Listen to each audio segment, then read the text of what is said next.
আসসালামু আলাইকুম। আমরা আজকে আলোচনা করতে যাচ্ছি ফিজিক্স চ্যাপ্টার 2 মোশনের লেসন 2.4 টপিকসটি নিয়ে। লেসন 2.4 টপিকসটি নিয়ে, যেটার মধ্যে আসলে বলা হচ্ছে ডিসটেন্স এবং ডিসপ্লেসমেন্ট। আসলে ডিসটেন্স আর ডিসপ্লেসমেন্ট এই দুটো কি একই জিনিস, নাকি দুটোর মধ্যে কোনো তফাৎ আছে? ডিসটেন্স বলতে বেসিক্যালি কি বোঝানো হয়, কিংবা ডিসপ্লেসমেন্ট বলতে বেসিক্যালি কি বোঝানো হয়? ডিসটেন্স জিনিসটা কি বা ডিসপ্লেসমেন্ট জিনিসটা কি? আমি যদি একটু সংক্ষেপে বলি, আপনারা এখানে একটি চিত্র দেখতে পাচ্ছেন, যেখানে অনেকগুলো অনেকগুলো নির্দিষ্ট পয়েন্টকে ইন্ডিকেট করা হচ্ছে। একটি জায়গা থেকে আরেকটি জায়গা পর্যন্ত নির্দিষ্ট কিছু পয়েন্টকে ইন্ডিকেট করা হচ্ছে। আমি যদি এটা আপনাকে একটু দেখানোর চেষ্টা করি, সো আমরা একটু লক্ষ্য করব ডিসটেন্স এবং ডিসপ্লেসমেন্টটা আসলে কি বোঝানো হচ্ছে। সবাই একটু বোর্ডের দিকে লক্ষ্য করব। সাপোজ এখানে এ একটি পয়েন্ট এবং এ একটি ব্যক্তি এখানে আছে।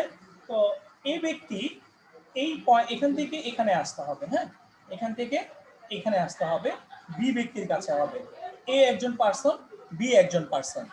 আমি আবারও বলছি, সাপোজ আমাদের এখানে এ একজন পার্সন এবং বি একজন পার্সন। সরি, এখানে এটা দেখা যাচ্ছে না। এ একজন পার্সন এবং আমি ধরে নিচ্ছি যে এখানে কোথাও বি একজন পার্সন। এখন আপনাকে বলা হয়েছে, বা এ ব্যক্তিকে বলা হয়েছে বি ব্যক্তির কাছে যাওয়ার জন্য। সো এই ব্যক্তি বি ব্যক্তির কাছে কিন্তু অনেকভাবে যেতে পারে। কিভাবে যেতে পারে? লাইক এখান থেকে সে এই দিকে আসলো, তারপরে সে এখান থেকে এই দিকে আসলো, কিংবা সে এখান থেকে এই দিকে আসলো, তারপরে এখান থেকে এই দিকে গেল, কিংবা সে এখান থেকে এই দিকে গেল। সো একটু লক্ষ্য করবেন, যখন লোকটা এখান থেকে এইদিকে স্ট্রেট সোজা চলে আসবে, সাপোজ এটা হচ্ছে আমার 10 মিটার, এখানে হচ্ছে আমার 10 মিটার, এখানে হচ্ছে আমার 5 মিটার, ঠিক আছে? আবার ধরলাম আমি এটা হচ্ছে 5 মিটার আর এটা হচ্ছে আমার 10 মিটার। সো একটু লক্ষ্য করবো এখানে যে এ থেকে যখন বিতে একটা লোক যাচ্ছে, এ থেকে যখন বিতে একটা লোক যাচ্ছে, এই লোকটা অনেকভাবে যেতে পারে। কি কিভাবে যেতে পারে? সে এ থেকে সাপোজ সি হয়ে বিতে গেল, কিংবা এ থেকে ডি হয়ে বিতে গেল। একবার গেল এ থেকে সি বিন্দু দিয়ে, একবার গেল এ থেকে জি বিন্দু দিয়ে। ওকে, সো অ্যাকচুয়ালি ডিসটেন্স বলতে বোঝানো হচ্ছে আপনার মোট অতিক্রান্ত দূরত্বটা। ডিসটেন্স জিনিসটা হচ্ছে অতিক্রান্ত দূরত্বটা, অর্থাৎ সে আপনি অ্যাকচুয়ালি টোটাল কতটুকু ডিসটেন্স পার করছেন। এই বিন্দু থেকে, এই পয়েন্ট থেকে এই পয়েন্টে আসতে আপনি যখন এ থেকে সি হয়ে বিতে আসবেন, তখন কিন্তু আপনি 15 মিটার দূরত্ব পার করছেন। তখন আপনি পার করছেন 15 মিটার দূরত্ব, 15 মিটার দূরত্ব কিন্তু পার করছেন, তাই না? কিন্তু actually what is the displacement? Displacement means আপনার কতটুকু সরণ ঘটলো। অর্থাৎ আমি যখন স্ট্রেট লাইন বরাবর হিসাব করব এই পয়েন্ট থেকে এই পয়েন্টের, তখন কিন্তু আমার সরণটা ঘটছে বা ডিসপ্লেসমেন্টটা ঘটছে কিন্তু তখন আমার 10 মিটার। ডিসপ্লেসমেন্টটা ঘটছে 10 মিটার, কিন্তু এখানে ডিস্টেন্সটা ছিল কিন্তু আমার 15 মিটার। সো ডিস্টেন্স মানে হচ্ছে আপনি টোটাল কতটুকু ডিস্টেন্স পার করছেন, আর ডিসপ্লেসমেন্ট মানে হচ্ছে আপনার অ্যাকচুয়ালি কতটুকু চেঞ্জিং হইল। আপনার অ্যাকচুয়ালি কতটুকু চেঞ্জিং হলো, সেই চেঞ্জিংটাকে আসলে বলা হয় ডিসপ্লেসমেন্ট। সো আশা করছি আমরা ডিস্টেন্স এবং ডিসপ্লেসমেন্টটা ভালো মতো বুঝতে পেরেছি। সো আমি আপনাদের সকলকে রিকোয়েস্ট করব, আমরা একটু ডেফিনেটলি আমি যেইটুকু বোর্ডে দেখালাম সেই টপিকসের সাথে মিল রেখে আমরা যদি এখানে আমাদের মূল বোর্ড বইয়ের এক্সাম্পলটুকু একটু কনসিডার করার চেষ্টা করি। লাইক এখানে বলা আছে, দেখেন, a curved path is shown in figure 2.04. The distance traveled with respect to the point A is denoted by the number 1, 2, 3 in kilometer. বলা হচ্ছে a curved path, এখানে একটা কার্ভিং পাথ দেখা যাচ্ছে, is shown figure 2.04, যেটা 2.04 ফিগারের মধ্যে দেওয়া আছে। The distance traveled with respect to the point A, respect to the point A is denoted by the number 1, 2, 3 kilometre. অর্থাৎ দেখেন, এই যে এ পয়েন্ট থেকে আপনার ডিনোট করা হয়েছে, এখান থেকে এইটুকু হচ্ছে 1 কিলোমিটার, 2 কিলোমিটার, 3 কিলোমিটার আপনাকে এখানে ডিনোট করে দেওয়া আছে। Let us consider you are at point A. আমি ধরে নিচ্ছি যে লেট আস কনসিডার যে আমাদেরকে ধরে নিতে দেন ইউ আর এট পয়েন্ট এ, আপনি এ পয়েন্টে দাঁড়িয়ে আছেন। আমি ধরে নিচ্ছি যে আপনি এ পয়েন্টটাতে দাঁড়িয়ে আছেন। আপনি এখানে দাঁড়িয়ে আছেন কোন পয়েন্টটাতে? এ পয়েন্টটাতে দাঁড়িয়ে আছেন। ওকে, সো আপনি দাঁড়িয়ে আছেন এ পয়েন্টে, বলা হচ্ছে now you have to reach point B by 4 kilometre way. আপনাকে বি পয়েন্টে পৌঁছতে হবে। আপনি নিশ্চয়ই দেখতে পাচ্ছেন এ পয়েন্টটা কোথায় আছে আর বি পয়েন্টটা কোথায় আছে। এই জায়গায় হচ্ছে এ পয়েন্ট আর এই জায়গায় হচ্ছে বি পয়েন্ট। সো বলা হচ্ছে যে আপনি এ পয়েন্টে আছেন, you have to reach point B by 4 kilometre way by riding a bicycle along the curve path. আপনি যদি এই কার্ভ পাথ ধরে ধরে যান এই এ থেকে বিতে, আপনার এখানে টোটাল ডিস্টেন্স হচ্ছে কিন্তু 4 কিলোমিটার। টোটাল ডিস্টেন্স যেতে হবে আপনাকে 4 কিলোমিটার। যখন আমি এই কার্ভিং পাথ ধরে ধরে যাব, অর্থাৎ এই আঁকা বাঁকা রাস্তা দিয়ে যখন আমি এ পয়েন্ট থেকে বি পয়েন্টে পৌঁছতে চাইবো, তখন আমার টোটাল ডিস্টেন্স পার করতে হবে কিন্তু 4 kilometre. Okay, we can say the distance between point A and point B is 4 kilometre. আমরা বলতে পারি যে A এবং B পয়েন্টের ডিসটেন্সটা হচ্ছে 4 kilometre. Distance is a scalar quantity. এখানে ডিসটেন্সটা কিন্তু একটা স্কেলার কোয়ান্টিটি। ডিসটেন্সটা কিন্তু এখানে একটা স্কেলার কোয়ান্টিটি, কারণ নির্দিষ্ট কোনো দিককে বোঝাচ্ছে না। আপনি যে কোনো দিক থেকে বললেই কিন্তু জাস্ট ডিসটেন্সটা মিন করছে। So to express the distance between the points A and B, we need not mention any direction. So to express the distance টাকে এক্সপ্রেস করার জন্য between the points A and B, A এবং B পয়েন্টে, A and B পয়েন্টে we need not mention any direction. আমাদেরকে কোনো direction mention করতে হয় না। We determined the distance of the point B along this path with respect to the point A.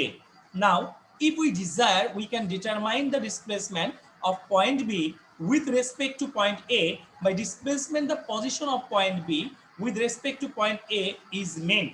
একটু লক্ষ্য করবেন যে এখানে যে ফিগারটা দেওয়া আছে, in the figure the displacement is shown by a straight line. এখানে আপনার ডিসপ্লেসমেন্ট অ্যাকচুয়ালি কতটুকু হয়েছে, অর্থাৎ আপনি যে এ পয়েন্টে ছিলেন, এ পয়েন্ট থেকে যখন আপনি বি পয়েন্টে যাচ্ছেন তখন আপনার কতটুকু ডিসপ্লেসমেন্ট হচ্ছে from A point to B point with an arrow head. এখানে অ্যারো দিয়ে দেখানো হয়েছে এ থেকে বিতে। এ থেকে বিতে কিন্তু আপনার তিনটা ভাগ দেখানো হচ্ছে, মানে 3 কিলোমিটার দেখানো হচ্ছে। The magnitude of the displacement is 3 kilometre. তার মানে আপনি এ থেকে বিতে যেতে 4 কিলোমিটার ডিস্টেন্স পার করে গিয়েছেন সত্যি, বাট অ্যাকচুয়ালি আপনার ডিস্টেন্সটা অতিক্রম করা হয়েছে 3 কিলোমিটার। অ্যাকচুয়ালি আপনার ডিস্টেন্সটা অতিক্রম করা হয়েছে actually 3 kilometre, 3 kilometre. Alright, okay,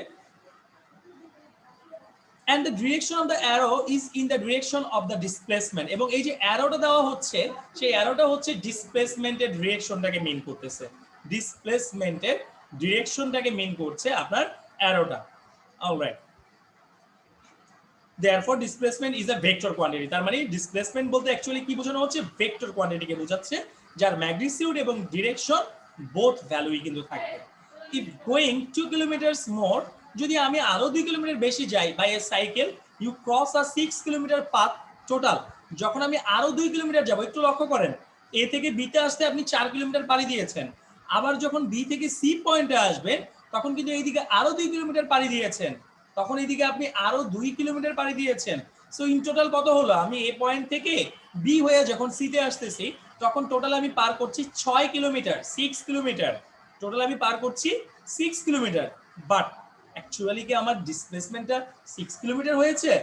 না, ডিসপ্লেসমেন্টটা কিন্তু অ্যাকচুয়ালি আমার হয়েছে এ থেকে সি পর্যন্ত। ঠিক আছে, এখানে দেখেন লেখা আছে therefore displacement is a vector quantity. If going 2 kilometers more by a cycle, you cross a 6 kilometer path total and reach point C, then your displacement will be the straight line AC with an arrow whose magnitude is 1.5 kilometer. এই যে দেখেন, আপনি এ point থেকে B হয়ে C তে আসতে total 6 kilometre রাস্তা পাড়ি দিয়েছেন, 6 কিলোমিটার ডিস্টেন্স আপনি পার করছেন, বাট আপনার কি আসলে 6 কিলোমিটার ডিসপ্লেসমেন্ট হয়েছে? না, অ্যাকচুয়ালি আপনার 6 কিলোমিটার ডিসপ্লেসমেন্ট হয় নাই। আপনার অ্যাকচুয়ালি ডিসপ্লেসমেন্ট হয়েছে 1.5 কিলোমিটার। এই এ থেকে সি পর্যন্ত ডিস্টেন্সটা হচ্ছে 1.5 কিলোমিটার, যেটার একটা নির্দিষ্ট ম্যাগনিটিউড আছে এবং একটা নির্দিষ্ট ডিরেকশন আছে। ওকে, though you covered more distance along the curved path but your displacement is still small। আপনি যদিও অনেক দূরত্ব চলে আসছেন কিন্তু আসলে আপনার ডিসপ্লেসমেন্ট এখানে একদমই স্মল ছিল। Therefore the more distance you cover, আপনি যত ডিস্টেন্সটাকে কভার করেন না কেন, the more will be the displacement is not to, আপনি যে মানে বেশি দূরত্ব পার করলেই যে আপনার ডিসপ্লেসমেন্টের মানটা অনেক লার্জার কিছু একটা হবে, ব্যাপারটা এমন কিছু না। আমি অনেক দূরত্ব ঘুরে আসছি, কিন্তু হয়তো দেখা গেছে আমি মাত্র 10 কিলোমিটার রাস্তা পাড়ি দিয়েছি। অর্থাৎ আপনার বাসা থেকে কোনো একটি মসজিদ আছে, যে মসজিদে যাওয়ার জন্য অনেকগুলো রাস্তা আছে, একটা আছে সোজা রাস্তা, একটা আছে আঁকা বাঁকা রাস্তা। আঁকা বাঁকা রাস্তা দিয়ে গেলে হচ্ছে 20 কিলোমিটার, সোজা রাস্তা দিয়ে গেলে হচ্ছে 5 কিলোমিটার। আমি যখন 20 কিলোমিটার রাস্তা পাড়ি দিয়ে মসজিদটাতে পৌঁছাবো, আমার কি অ্যাকচুয়ালি 20 কিলোমিটার ডিসপ্লেস হবে? না, আমার কিন্তু অ্যাকচুয়ালি 5 কিলোমিটার ডিসপ্লেস হবে, কারণ আমার বাসা থেকে সোজাই কিন্তু মসজিদটা হচ্ছে 5 কিলোমিটার। আশা করছি আমরা বুঝতে পেরেছি। আরেকটা কথা আমরা একটু মাথায় রাখবো, সেটা হচ্ছে লাইক এবি একটা স্ট্রেট লাইন, যেখানে এবি স্ট্রেট লাইনের ভিতরে এ থেকে বি এর দিকে ডিরেকশন দেওয়া হয়েছে, এ থেকে বি এর দিকে ডিরেকশন দেওয়া হয়েছে। এখন ফিগারের ডিরেকশনটাকে যখন আমি রিভার্স করে লিখতে চাইবো ক্যালকুলেশন মিলানোর সুবিধার্থে, তখন সাইন চেঞ্জ করে দিতে হয়, মাথায় রাখবো। অর্থাৎ AB vector is equal to minus B A vector. A থেকে বি এর দিকে একটা একটা ডিরেকশন দেওয়া আছে। এখন আমি এবি ভেক্টরটাকে কোনো কারণে ক্যালকুলেশন মিলানোর জন্য বিএ তে কনভার্ট করতে চাচ্ছি। সো এবিটা যখন বিএ তে কনভার্ট করব, তখন এটার সাইনটাকে চেঞ্জ করে নিতে হবে, দ্যাট মিন্স মাইনাস করে দিতে হবে, দ্যাটস ইট। ওকে, এখানে বলা হচ্ছে distance of displacement both have the dimension of length, যেহেতু দুইটাই হচ্ছে অ্যাকচুয়ালি লেন্থের ডাইমেনশনটাকে মানে দুইটারই আছে, আসলে ডাইমেনশন আছে। আমরা এর আগের চ্যাপ্টারে কিন্তু ডাইমেনশন পড়েছিলাম। সো দুইটারই ডাইমেনশন আছে, ডিসপ্লেসমেন্টের ডাইমেনশন হচ্ছে এল এবং ডিস্টেন্সের ডাইমেনশন হচ্ছে এল। আমরা জানি ডাইমেনশন লিখতে গেলে ক্যাপিটাল লেটার দিয়ে লিখতে হয়। ডাইমেনশন লিখতে গেলে কি করতে হয়? অবশ্যই অবশ্যই মনে রাখবো, ডাইমেনশন লিখতে গেলে ক্যাপিটাল লেটারে লিখতে হয়। সো এখানে যখন ডিসপ্লেসমেন্ট এল বলবো, তখন সেটা হচ্ছে ভেক্টর, কারণ ডিসপ্লেসমেন্ট মানে ম্যাগনিটিউডের সাথে আমার ডিরেকশনও প্রয়োজন হয়, আর ডিস্টেন্স মানে হচ্ছে এল, সেটাকে বলবো আমি স্কেলার। সো আশা করছি আমরা সবাই ভালো মতো বুঝতে পেরেছি। সো পরবর্তী ভিডিও দেখার আমন্ত্রণ জানিয়ে এই ক্লাসটি আমরা এখানে শেষ করে দিচ্ছি। আসসালামু আলাইকুম।